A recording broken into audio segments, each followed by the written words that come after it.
And we are back, day 2 of Ramadan. Welcome back. Let's do a bit quick ASMR.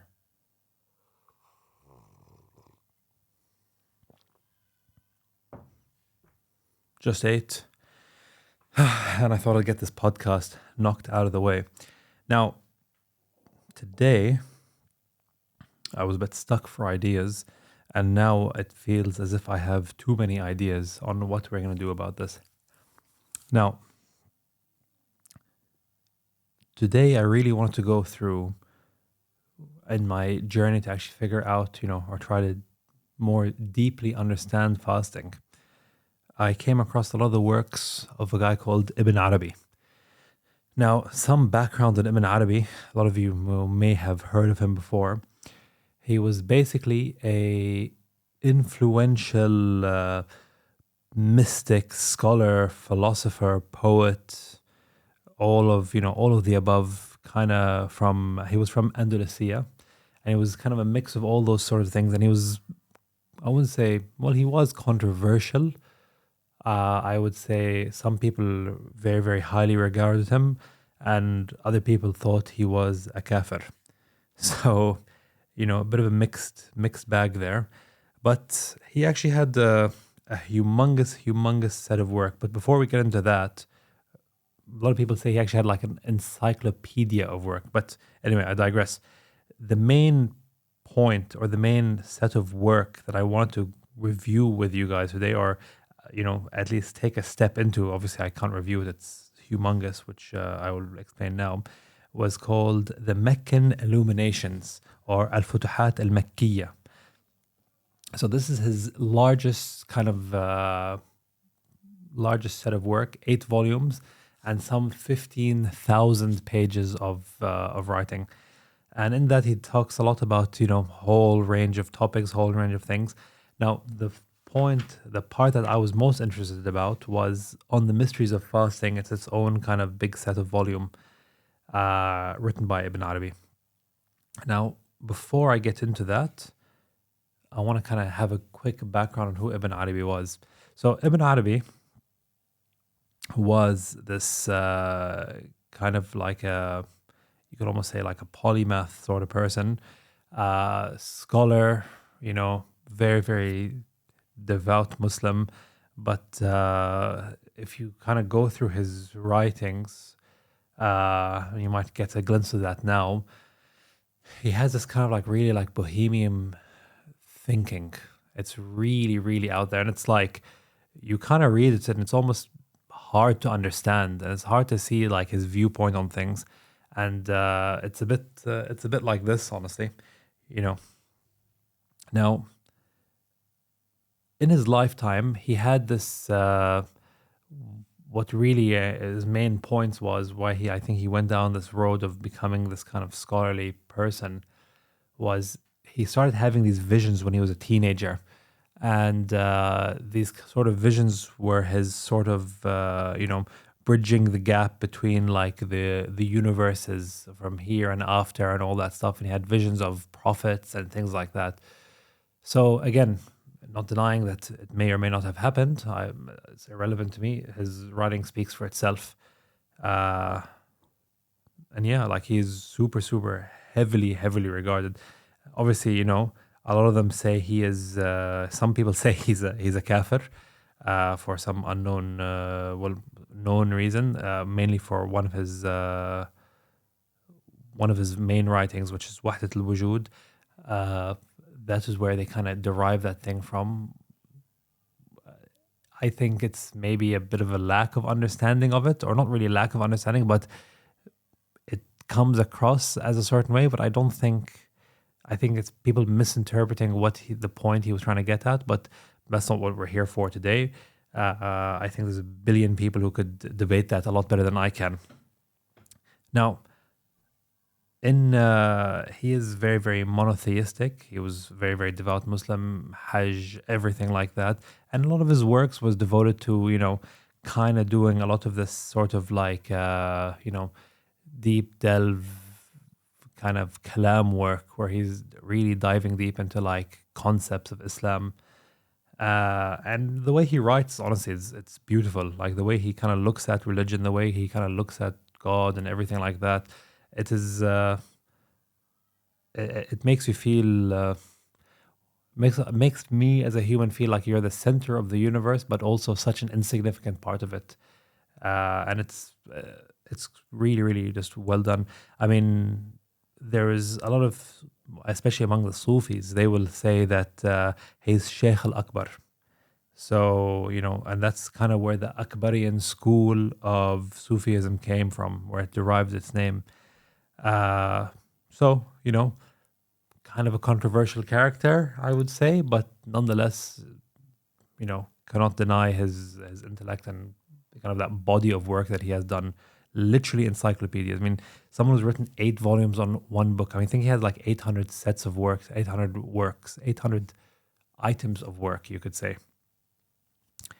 So, diving a bit deeper, hold on, before I dive, let's have some coffee. So, getting into the mysteries of fasting, you kind of get started into it, and I can do a lot more smaller segments of this, throughout Ramadan. I think it is interesting. I think it's, beneficial. But the main concept, especially he has in the introduction, where he says, fasting in reality is non-action, not action.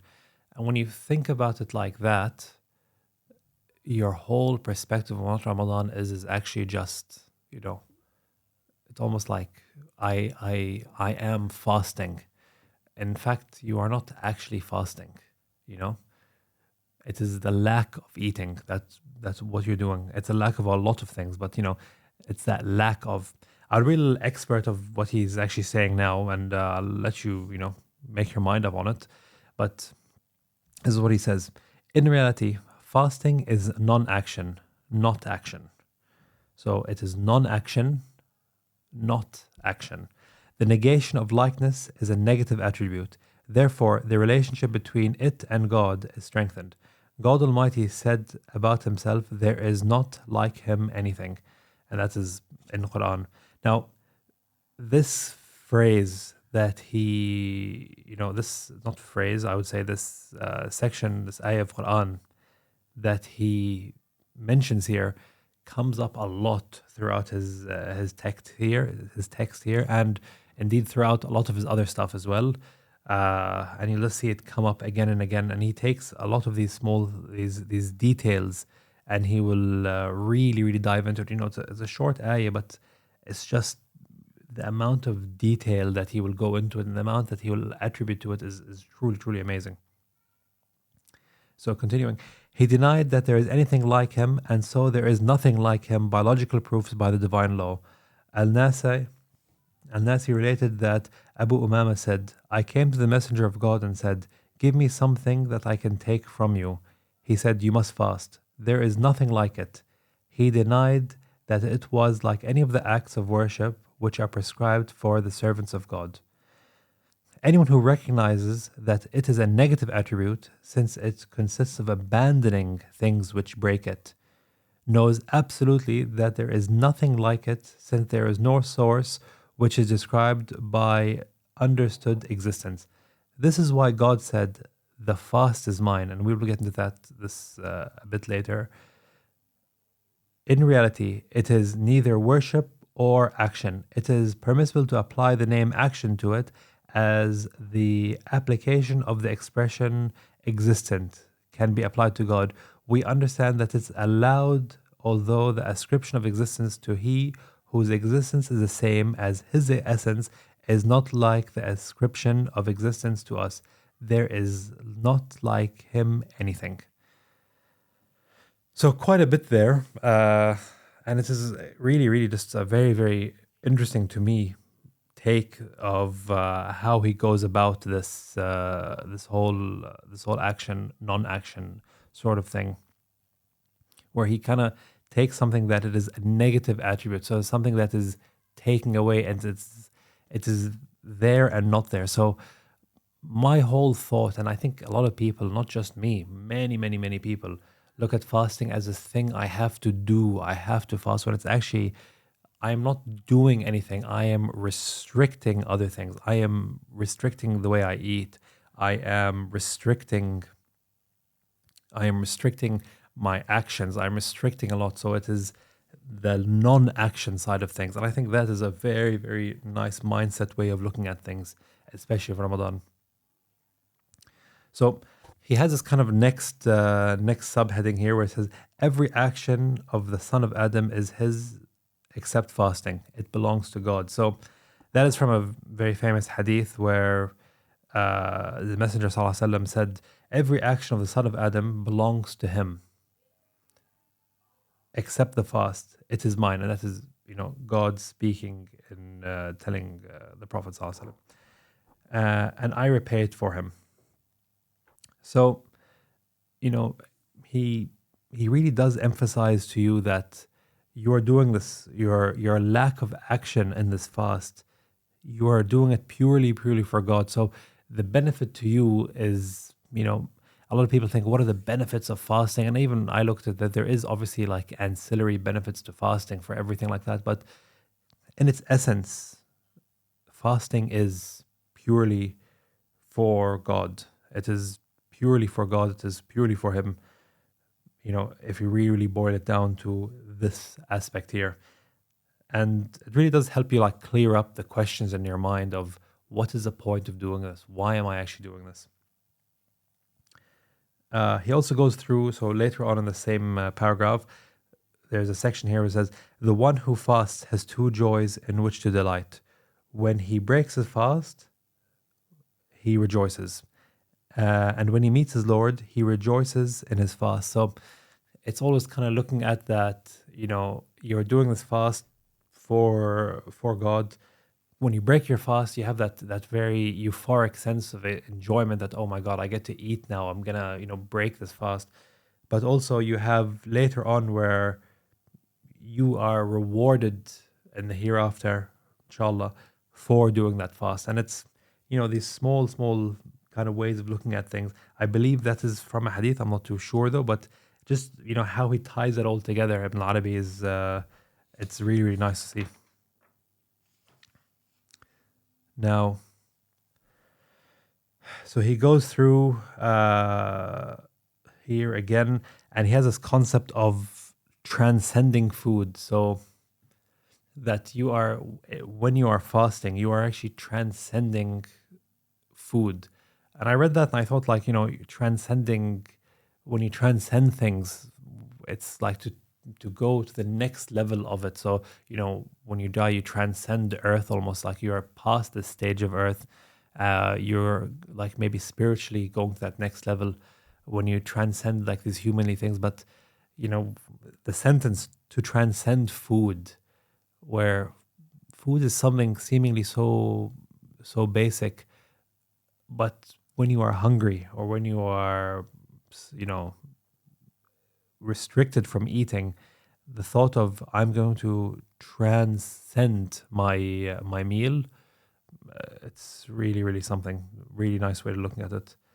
Going to that next level to be better. So another thing that Ibn Arabi goes through, and he really delves deep into like every word of certain hadith and certain ayat Quran. He is really, really, really, on things that you have heard before, but I don't think anyone actually. I've never seen anyone delve into these kind of topics, and it's to do with actually the smell of the mouth of the one who fasts with God. So there is like a hadith out there that says, in God's eyes, the smell of the mouth of the person who is fasting is more delectable than the scent of musk. So for those of you who don't know, musk is something that is generally it's a very, very nice, good smelling thing. While on the flip side, on the contrary to that, for us, people's mouths while they're fasting stink.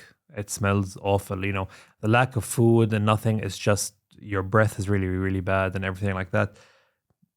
So what he kind of really goes into this idea that, well, for us as the simple humans that we are, we don't like the smell. We find it unpleasant. It is because it is actually like a bad smell. But for God, the perception of scent is far different than what we see.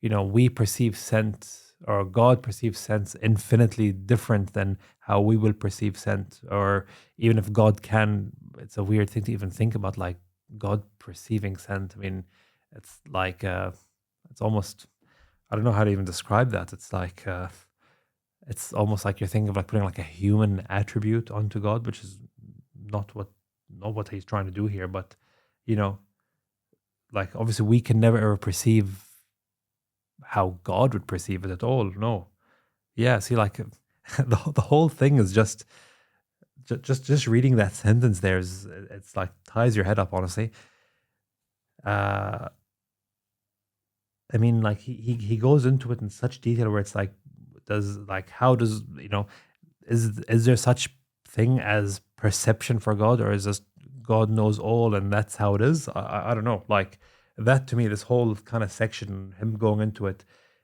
and it's a very very common theme for Ibn Arabi, uh, where he starts on something and he just like goes deeper, deeper, deeper, and then you get to a point where like, what is happening? Like, what is the like where are we now?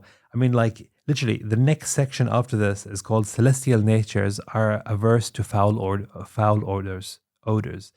Like this, like like how much detail he's going into just a simple small thing where you can understand the concept behind such a sentence. It's not so much we perceive it as like a bad odor, but for God, he's saying, well, the kind of concept is that there is that hard work behind it. You know, as